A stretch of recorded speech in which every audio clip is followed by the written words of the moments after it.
How to check if Android phone supports eSIM. Welcome to another Android tutorial video. In this video, I'm going to show you how to check to see if your Android phone or tablet supports eSIMs. And if this video helps you, please consider giving it a like and also subscribe to my channel because that really helps me out. So I'm going to show you a couple different steps to help you know if your phone supports eSIMs. And if you're trying to activate an eSIM on your Android phone, check the description because I have a tutorial going over that. So to get started, the first thing we need to do is open up the settings on our Android phone. I'm going to do that just by swiping up from the bottom, then going to the bottom and selecting settings.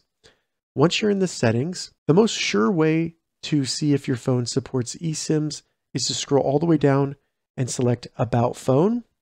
Then in About Phone, we just want to scroll down, and near where it says Device Details, you'll see SIM status for your different SIM slots. But if you see EID right here before IMEI, that means that your phone supports eSIMs. Additionally, you can also go back to the settings and at the top under Network and Internet or something where it says Network, select that. You should see something related to SIM cards where it says SIM for me.